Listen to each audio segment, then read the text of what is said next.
Greetings, ladies and gentlemen, and welcome to this latest edition of Tales from Outer Space. Hope you enjoy. Swords to Plowshares, written by Hell's Kitchen Sink.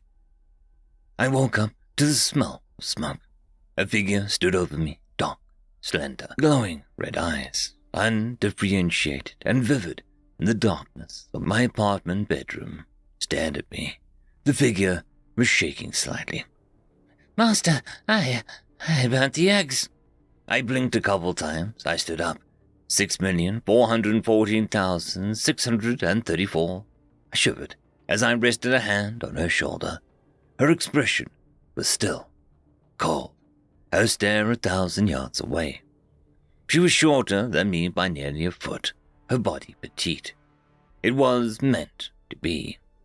She was designed for infiltration and flexibility, for adaptation and for combat. I reached out and rested a hand on her short, bright white hair, and the shaking ceased. I want you to make you a special breakfast to thank you for taking me in, but I let myself get distracted, and I burnt the eggs. I cleaned the pan, but there weren't any more eggs, and I softly squeezed her shoulder with my hand, and she went silent, her head lowered. It's okay. The thought is what counts. Let's make breakfast together, all right? I am supposed to do the job, she said, looking up at me, the red eyes shining fiercely. There were two things meant to mark her out as not human, the red eyes and the bright white hair. The rest of her was beguilingly, almost tauntingly human. She was meant to pass for human when needed. The hair dyed, the eyes covered. But she didn't need to infiltrate anywhere anymore. There might be a handful of people who'd grow uncomfortable around an android, but they were a frequent part of life in the city. They helped her, and sometimes they needed her. I smiled and softly pulled her close, hugging her. You're supposed to be enjoying retirement. It was a combination of two needs. There were jobs that required sapience, intelligence, and quickness of wit and thought that would be compared to a human. Combat was one of those jobs, particularly infiltration. These sapient constructs would, given time, become obsolete. Technology raced forward, and the tools and tactics they were trained in were rendered obsolete. They couldn't perform their jobs. If that were the only consideration, there might have been an unfortunate decision. They might have been discarded, destroyed, deleted, recycled, when they were no longer useful for the task. But sapient things also fought harder, longer, better, when they had something to fight for. Being programmed for simple obedience wasn't a feasible solution for programs designed to advance and adapt. They had to have something worth fighting for. So they were retired. When an android was obsolete, it was decommissioned, weaponry removed, and given to someone willing to take it in. They were still machines, still programmed to take pleasure in service, but it meant a life of being able to fulfill simple, easy commands, surrounded by humans who cared about them, with little to no risk of pain or destruction. It was a solution. I reached out and rested my hand on the delicate golden watch that was fused to her wrist, the mark of retirement. Some bureaucrat's idea of a joke. It suited her, though. It also told me that it was still a half an hour before sunrise. Come on, let's go make some sausages, okay? She nodded and looked down. I do not need to eat. But you'd enjoy it, she nodded. Cool. We've got some oranges too, yeah? I stood by the griddle, letting the sausages sizzle and darken on that hot iron. There was still a small smoky scent to the air, and I opened a window, letting the city air pour in slowly. I slowly turned over one of the sausages, while 6,404,734 round oranges, squeezing the orange juice out. She was still dressed in a flat black jumpsuit, which had been her standard military garb. It had only been yesterday I'd taken her in, after all. Most retired androids fit in easily. After 4 to 8 years of combat, they had a decent understanding of humans. They were capable of any task necessary, and they were usually well-adjusted. They didn't feel pain or suffering the way most humans did. They were safe to be around, and they were happy for the chance to live out the remainder of their operational existence, being surrounded by people. But then, there were the others. Like her. I needed a better name for her. "Do you like Greek myth?" I asked, as I set the sausage onto the plate. I perused it on occasion. I am familiar with the Greek creation myths and the cultural background. What part were you thinking of? "I'm just trying to think of a good name for you. I was thinking of Galatia." She paused for a moment. A strange choice, superficially apt. The connection between a human and a statue he created. Pygmalion. But the narrative breaks down. Pygmalion did not desire woman out of trauma. Well, Galatia was his own creation, flawless and perfect. I am substantially flawed. She looked down at her hands, and they shook slightly. Far from perfect. I smiled and gently ruffled her hair. She leaned her head into it, her eyes closing as the shaking stopped. "I was just thinking of the numbers on your serial code. It seemed kind of fitting." She was entirely still for a moment, then nodded. "It's a pretty name. I would like you to call me that." I smiled. "Excellent. We need to get you some new clothes today." She reached out with her fingers tangled in the sleeve of my shirt, squeezing me gently, her eyes lowered to the ground as she carried the pitcher of orange juice and the plate of sausages back to the table. The military officer hadn't talked about what exactly had traumatized her. It was hard to imagine what could damage someone built to be so strong, to the point that she'd been on the slate for decommissioning, to the point where she'd requested that she be decommissioned. The officer had told me it was classified, and that the full details had been kept to her. She wasn't fit, really. She couldn't live out of retirement she'd earned normally. The trauma could cause personality quirks, odd behavior, extreme emotional reactions. Most people, given the choice, would simply prefer to take an android who wasn't going to be such a problem case. But the officer had been damned grateful that I'd volunteered to help her. Galatea sat next to me, just an inch or two away, so close she almost touched me, but not willing to take that last step. I rested an arm around her shoulder and pulled her against my side. She didn't resist, though she did stiffen slightly as her body pressed against mine. She was cool with a touch, but her body began to warm up, pressed against mine. Her breath let out in a slow, soft exhale. She didn't speak, but she seemed to be a bit more enthusiastic after that. "You don't mind if I hold you, do you?" I asked and smiled. She shook her head and leaned in a little bit closer, her eyes closed. I'd read a little bit about her operational history. Lots of classified work, lots of damage over the years. She'd been badly damaged more than a few times, but now, none of that showed on her, none of the scars. She took a deep breath and leaned harder against me, placing her full weight at my side.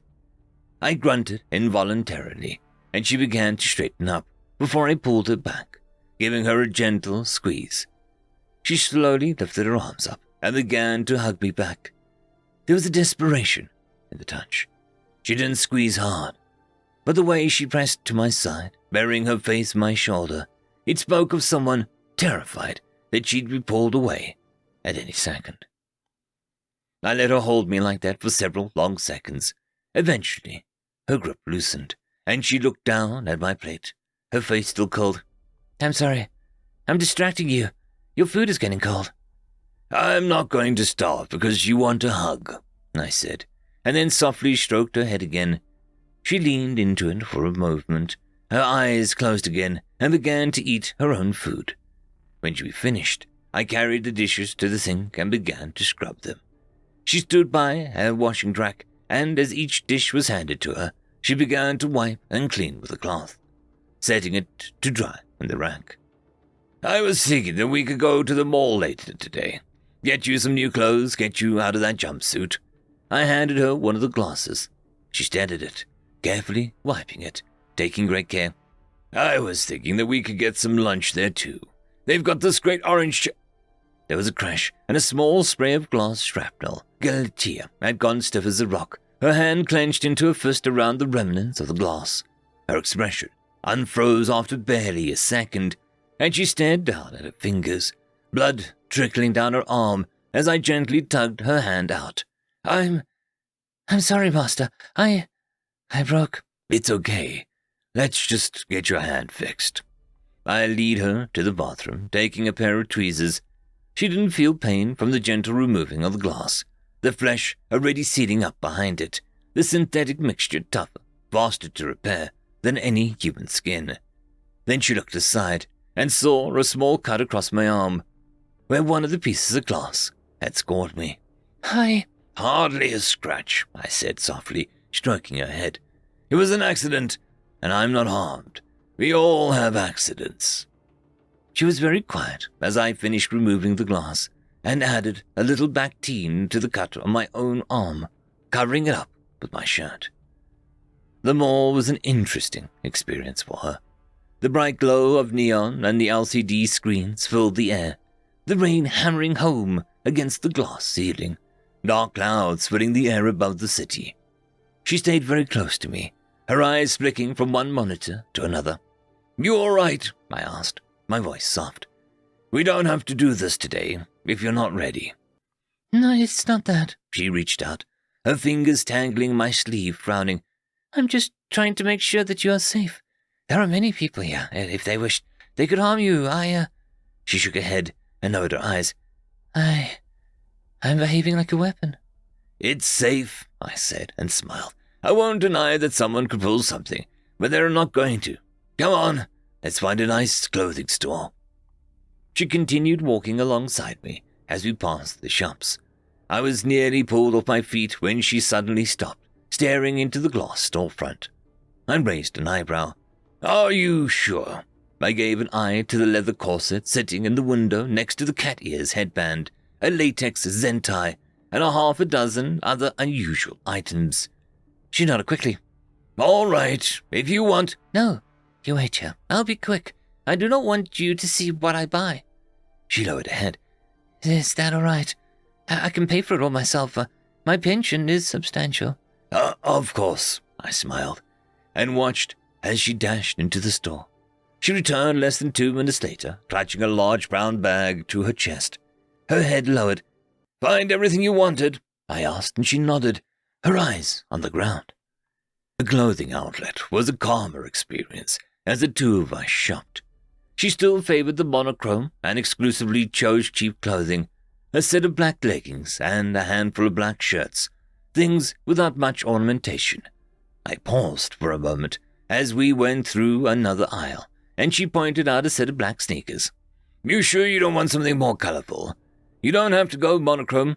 It's, maybe next time, she said, still squeezing the paper bag to her chest. She looked away, and I grabbed a black ribbon from the wall as she did. I stepped behind her and stroked her hair for a moment before carefully tying it into a bow in her hair. She stiffened, but didn't fight with the movement. When I had finished, she turned, staring at a nearby mirror, and examined the ribbon, reaching a hand up to touch it gently. Are you sure? This is, She looked at the wall and flinched slightly at the price. It wasn't ruinously expensive, but a natural silk ribbon was still pricey, even at a place like this. Are you sure? I don't wish for you to go through any hardship. It's okay. You're worth it, I smiled, and stroked her head behind the ribbon. I paid for the clothing for her, and though she protested, I insisted. The two of us went straight home instead of stopping for food. I wasn't sure what had triggered her flashback in the kitchen, but it was part of the learning about her. When we returned home, I was soaked to the bone by the rain and smiled. I'm going to go take a hot shower. After that, we can make lunch together. Is there anything you would like? She was quiet for a moment and looked down at the brown paper bag. She'd clutched it to her chest as we'd walked, keeping it dry. Nothing special, she murmured softly. I nodded and rubbed her hair, the rain already dripping out of it quickly, leaving it dry and smooth. I'd been standing in the hot shower for 5 minutes when I heard the door creak open. The shadow of Galatea's figure appeared against the shower curtain. I turned off the water and pulled it aside slightly. Are you all right, Gala? The dress was attractive, gorgeous even. Black silks hung down her sides, cinched tight around her waist, exposing her pale shoulders and her arms. Gloves that started at the elbows ended at her knuckles, leaving the tips of her fingers bare. The tight black stockings around her legs gently bit into her thighs, outlining the shape. A few inches of pale skin were left visible between the bottom of the skirt and the top of the stockings. As she stood there, she was frozen still. "What's this about, Galatea?" I asked softly. She took a step closer. "I want to be desirable. I'm not useful. I'm broken. I could not keep doing my job. I cannot be a good support for you. I'm a useless tool." She stared down at her hands and then withdrew a step. "I'm sorry. I've been impertinent. I have been selfish." She shook her head. "You are going to a great distance to simply provide me with second chance. And I cannot. I thought I could be attractive. I could provide companionship, but if I were not careful, I would hurt you. I could." Her eyes flicked to my arm and the angry red mark where the cut had scabbed over. "Give me a second to put pants on, would you?" She paused for a moment. "I'm just a machine master. You do not have to be bashful around me. I do not, matter." "You do matter to me," I smiled. "Give me a moment's privacy, okay?" And for a fraction of a moment, a smile crossed her face. Then she straightened and stepped out of the bathroom. A few moments later, I sat in the kitchen with her and took a moment to admire her. She really did look very good in the dress, the ribbon setting in her hair providing a contrast. "Do you mind if I look?" "I like it," she said, looking down. "I like the feeling as though I am desirable, as though a human would want me. It makes me feel like I have some value." "You've got a lot more value than that. You've done some amazing things. I've read about them." She was quiet for a moment. "Is this about what happened?" "I killed a human," she said. I paused at this, slightly stunned. "It was necessary. It was a consequence of the mission, and I was cleared of any wrongdoing, but during the extraction, my memory unit was damaged. I lost memory of it. I cannot remember why I killed him. Why I had to. Who he was." She stared down at her hands. "I think of it sometimes. Create scenarios. Imagine what I did, why I did it. But I could kill a human. I know that in my heart. I'm faulty, broken. I should have been decommissioned, but you are offering to help me, to fix me." She looked up. "What if I can't be fixed? What if I am broken like this forever?" "That's okay," I said. "Then do you want me like this? Do you like me helpless, dependent on you? Do you want someone who'll simply be broken forever?" Her tone was not harsh or accusatory. She was just curious. I shrugged. "I'll care about you, whether or not you are fixed." "Why?" There was a small silence in the room as she moved a hand over her mouth and her red eyes downcast. "Because you worked hard and you sacrificed yourself. You deserve to be taken care of." I reached out and stroked her hair. She leaned into the hand and then stood up, sitting down next to me, her head pressed against my shoulder. "What if I hurt you?" "People hurt each other, especially when they care." She was quiet for another moment. "If I stop being broken, will I have to leave you?" "No, definitely not. And you won't have to leave me even if you don't feel like you're fixed. We'll just take things one day at a time." "All right." She nodded. Can I sleep in your room tonight?" I paused for a moment and tried with all my might not to admire the cleavage that the dress was showing off as she leaned into my side. Sure." End of story. I would just quickly like to thank the T5 channel members and patrons. Caspar Arnholtz, Cam Maxwell, Parky, It's Difficult to Pronounce, Lord Azrakul, and Arcadian.